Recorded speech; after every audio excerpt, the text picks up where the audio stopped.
Write down the first heading, epidermal tissue system.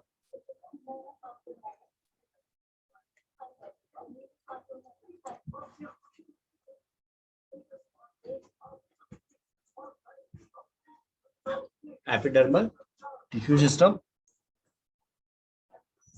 तो आपको diagram पे देख लिया था बेटा, एक लाइन जो पहले समझ में आ गई डायग्राम में कि आउटर मोस्ट पार्ट बनाएगा, तो that will form, first point लिखो, that forms the outer most covering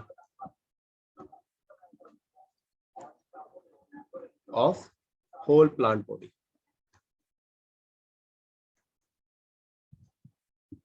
ये आपका आउटर मोस्ट पार्ट बना रहा है पूरा पूरा प्लांट पे, ठीक है। ये चीज तो आपने देख ली। दूसरा, इसमें क्या क्या प्रेजेंट है, तो अभी हमने देखा था, दैट कंप्राइजेस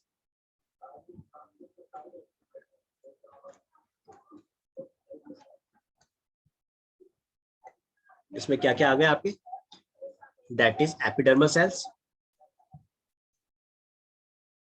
ऊपर जो पॉइंट्स हमने लिखे थे उसी पॉइंट को मैं रिपीट कर रहा हूं आपका, एपिडर्मल सेल्स, देन इसके अलावा आपका स्टोमेटा सेल्स, स्टोमेटा, देन इसके बाद इसमें एपिडर्मल अपेंडेजेस।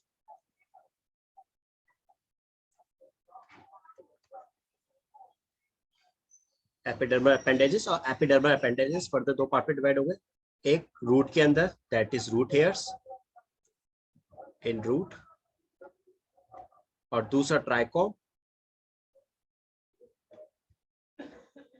इन शूट। डन बच्चों। सबसे पहले हम कहां से स्टार्ट करेंगे, एपिडर्मिस से स्टार्ट करेंगे। तो write down the first heading, epidermal tissue system में एपिडर्मिस।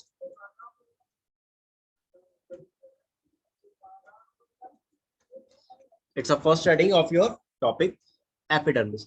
तो ये सबसे पहली चीज आपको पता ही है, epi that is outer most, dermis that's a layer. तो ये सबसे पहली बाहर की लेयर है, दैट इज, इसको याद करने की जरूरत अब है नहीं, आपको आराम से याद हो चुका होगा, that is outer most layer. पहला point of primary plant body.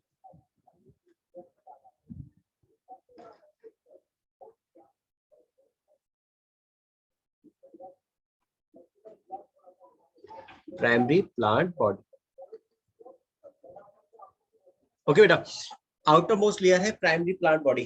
Primary plant body से मतलब क्या है बेटा आपका, दैट इज जब आपका प्लांट सीडलिंग हुई और सीडलिंग के बाद उसमें से प्लांटलेट्स डेवलप हुए, यानी छोटा सा प्लांट बनना स्टार्ट हुआ, तब उसकी सबसे आउटर मोस्ट लेयर क्या होगी, दैट इज एपिडर्मिस होगी।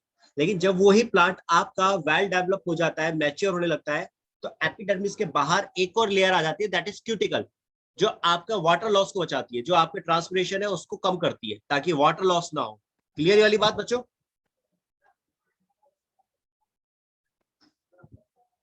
Yes sir. राइट। लेकिन क्यूटिकल स्टार्टिंग में नहीं होगी, याद रखो, क्यूटिकल स्टार्टिंग में नहीं है। स्टार्टिंग प्राइमरी प्लांट बॉडी में सिर्फ क्या है, epidermis, that is.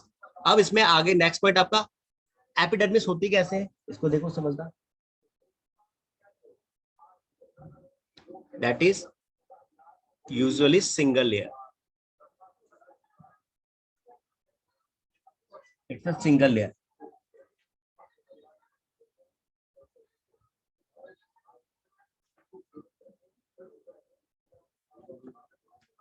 that is usually,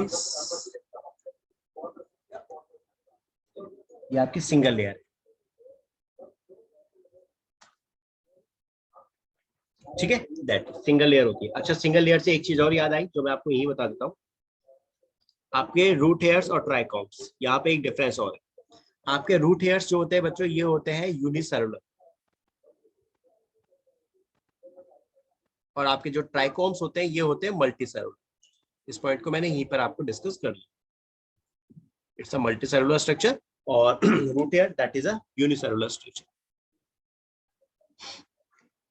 और एपिडर्मिस कैसी हो गई, सिंगल लेयर हो गई, ये भी आप यूनिसेलुलर। अब इसके बाद नेक्स्ट पॉइंट पे आ जाओ।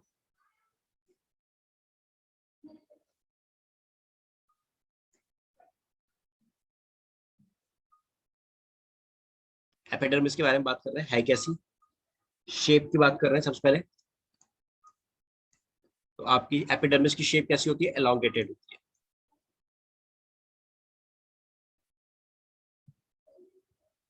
elongated है and made up of parenchymatous cells. Right, diagram में हमने देखा था आपका क्लोरोप्लास्ट प्रेजेंट है, ग्रीन कलर का है, पैरेंकाइमेटस सेल्स होंगी ही होंगी, राइट। पैरेंकाइमेटस सेल्स हैं तो मतलब कैसा हो गया नेचर इसका, लिविंग हो गया, ये लिविंग नेचर हो गया इनका। Parenchymatous cells with small amount of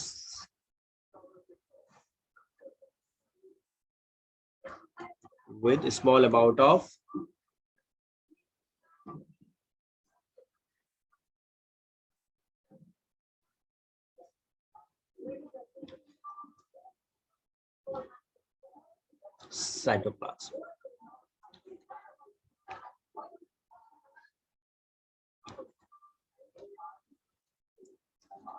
Leaving the cell wall and a large vacuole. That is, आपके एपिडर्मिस सिंगल यूनिसेलुलर है, इस चीज को तो आप रखोगे याद, सिंगल सेल है, नेचर पैरेंकाइमेटस है। अब पैरेंकाइमेटस है तो लिविंग है, और लिविंग है तो सीधी सी बात है इसमें साइटोप्लाज्म होगा ही होगा, यानी प्रोटोप्लाज्म तो है ही, राइट। इस लिविंग वाली बात को ही इन्होंने यहाँ पे डिस्कस किया हुआ है, ठीक है। और इसमें साथ में क्या प्रेजेंट है, वैक्यूल प्रेजेंट होगी, क्योंकि आपके पैरेंकाइमेटस का काम सिंथेसिस के अलावा क्या क्या है, स्टोरेज का भी और सिक्रेशन का भी। तो आपके स्टोरेज और सिक्रेशन भी यहाँ पे क्या आ गई, लार्ज वैक्यूल भी आ गई। क्लियर वाली बात बच्चों, कुछ याद करने की जरूरत तो नहीं पड़ी।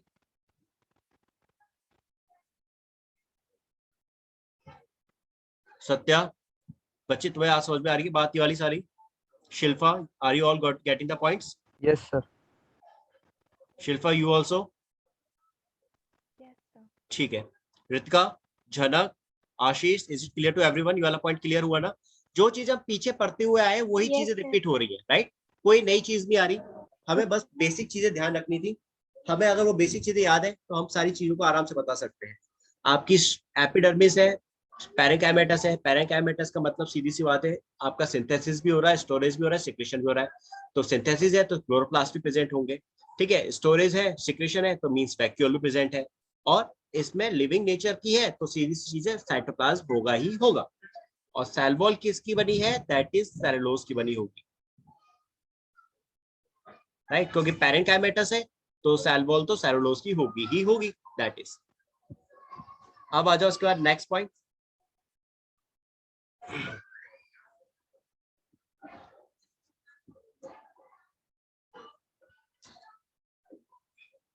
नेक्स्ट पॉइंट लिखना, outside of epidermis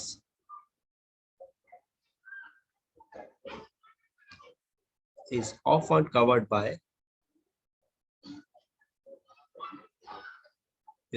covered by a thick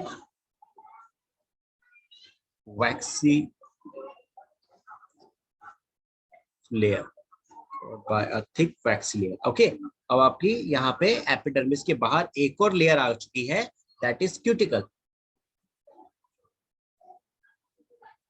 और क्यूटिकल का काम आप सभी बहुत अच्छे से जानते हैं, ये आपकी वैक्सी लेयर है तो आपके ट्रांसपिरेशन को कम करेगी ताकि वाटर लॉस ना हो। तो इट प्रिवेंट्स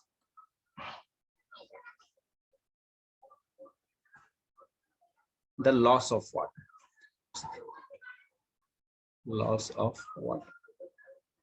वाटर लॉस को कम कर रही है, दैट्स ऑल, राइट। अब यहाँ पे एक पॉइंट जो आपको अलग से मार्क करना है, क्यूटिकल से रिलेटेड है। आपकी क्यूटिकल जो होती थी ये आपके रूट्स के अंदर प्रेजेंट नहीं होती, that is absent in roots. अब सीधी सी चीज है बच्चों, ट्रांसपिरेशन को रोक रही है, ट्रांसपिरेशन को कम कर रही है, तो ट्रांसपिरेशन तो आपका लीव्स के थ्रू ही होगा, रूट से थोड़ी ना ट्रांसपिरेशन होता है। तो इसीलिए इसकी जरूरत कहाँ पर है, आपके लीव्स पे है प्लांट की, ना कि रूट्स पे। क्लियर वाली बात ना? Yes sir. राइट, इसको भी हमें याद करने की जरूरत नहीं पड़ी। ट्रांसपिरेशन को कम कर रही है तो ट्रांसपिरेशन लीफ से होता है इसलिए वहां प्रेजेंट होगी, रूट से ट्रांसपिरेशन नहीं होता है इसलिए वहां absent, that is.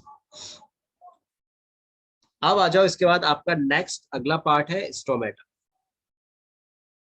Okay, stomata तो आप लोग पहले भी पढ़ चुके हो। आपका जो ट्रांसपिरेशन होता है और गैसियस एक्सचेंज जो होता है वो इसी स्टोमेटा से होता है। आपकी लीव्स की एपिडर्मिस पे प्रेजेंट होते हैं, राइट। एंड इसी से ही वाटर लॉस जो होगा, वाटर वेपर जो आएंगी जाएंगी वो इसी के थ्रू जाएंगी, ट्रांसपिरेशन इसी के थ्रू होगा। प्लस आपका गैसियस एक्शन जो हो रहा है, कार्बन डाइऑक्साइड जो आपके प्लांट फोटोसिंथेसिस के लिए यूज करेंगे वो इसी स्टोमेटा के थ्रू अंदर आएंगी, और जो ऑक्सीजन फोटोसिंथेसिस में बनेगी वो इसी से ही बाहर जाएगी। तो गैसियस एक्सचेंज भी आपका स्टोमेटा के थ्रू ही होगा। इस चीज को हम लोग नेक्स्ट क्लास में पढ़ेंगे। आज के लिए इतना।